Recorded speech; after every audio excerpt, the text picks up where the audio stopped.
বাংলাদেশে মূল্যস্ফীতির পর দ্বিতীয় বড় সমস্যা হচ্ছে বেকারত্ব। বেকার সমস্যার মূল কারণ আমাদের দেশে উদ্ভট শিক্ষা ব্যবস্থা। আমাদের উদ্ভট শিক্ষা ব্যবস্থার বদলতে ছেলেবেলায় বেশ কয়টি রচনা মুখস্থ করতে হয়েছে, যেমন পাট, গরু, নৌকা, বেকার সমস্যা, জীবনের লক্ষ্য, জনসংখ্যা। এগুলোর কোনোটি কাজে আসেনি। পাট শিল্প ঢাকা চলচ্চিত্র শিল্পের মধ্যে বিলুপ্ত প্রায়।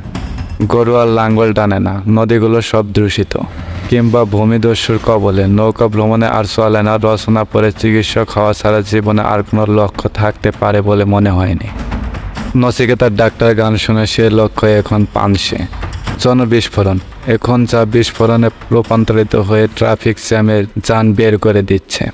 বটবৃক্ষের মতো টিকে আছে একটি রচনা, বেকার সমস্যা। সরকার ঘোষণা না দিলে এটি এখন নিঃসন্দেহে 1 নম্বর সমস্যা, বাংলাদেশের সর্বাধিক জটিল সমস্যা। বেকার সমস্যার জন্য যেমন দেশের মূল্যস্ফীতি দেখা দিয়েছে, তেমনি দেশের অভ্যন্তরে বাড়ছে নানা সমস্যা। বেকারত্বের সমস্যার জন্য খুন, ছিনতাই, নারী নির্যাতন, মাদক, আত্মহত্যা, চাঁদাবাজি, স্থানীয় মাস্তানি এগুলো বেড়েই চলেছে। আর বেকার সমস্যার সমাধান ছাড়া এসব সমস্যার সমাধান করা সম্ভব না। বাংলাদেশ পরিসংখ্যান ব্যুরো BBS জানায় 2023 সালের শেষ 3 মাসের তুলনায় চলতি 2024 সালের প্রথম 3 মাসে বাংলাদেশে বেকারত্বের হার বেড়েছে 3.51%। দেশে এখন কর্মহীন লোকের সংখ্যা 25,90,000 জন, যা 2023 সালের শেষে ছিল 23,50,000।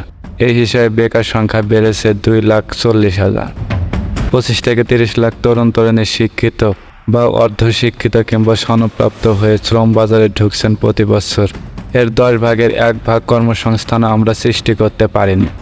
বাংলাদেশের মোট জনসংখ্যা 1/3 তরুণ, অর্থাৎ বাংলাদেশে কর্মক্ষম জনসংখ্যা থাকলেও প্রয়োজন অনুযায়ী তাদেরকে কাজে লাগাতে পারছে না দেশের সেক্টরগুলো। প্রতি বছর নতুন নতুন মুখ যুক্ত হচ্ছে বেকারত্বের ঘরে। বর্তমানে তরুণ সমাজের বড় অংশই বেকার। অনিশ্চিত জীবনের পথে কোনো দেশের জনশক্তির তুলনায় কর্মসংস্থানের স্বল্পতার ফলে সৃষ্ট সমস্যা বেকার সমস্যা।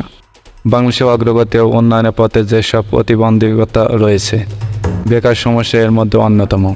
বাংলাদেশ উন্নয়ন গবেষণা প্রতিষ্ঠান BIDS একটি প্রতিবেদনে বলেছে, জাতীয় বিশ্ববিদ্যালয় অধীনে কলেজগুলো থেকে বের হওয়া শিক্ষার্থীদের 66% বেকার, অর্থাৎ 3 ভাগের 2 ভাগই বেকার থাকছেন।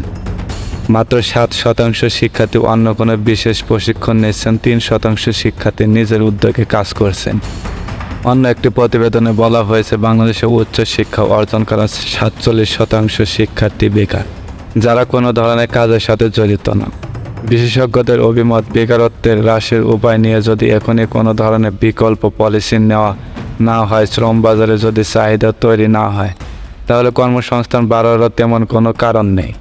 ফলে বেকারত্ব বাড়তেই থাকবে। বেকারত্ব সমস্যার সমাধান করতে হলে শিক্ষিত বেকারদের কারিগরি প্রশিক্ষণের মাধ্যমে স্বাবলম্বী করে গড়ে তুলতে হবে। তাদের সুদমুক্ত সহজ শর্তে ঋণ দিয়ে উদ্যোক্তা হওয়ার সুযোগ করে দিতে হবে।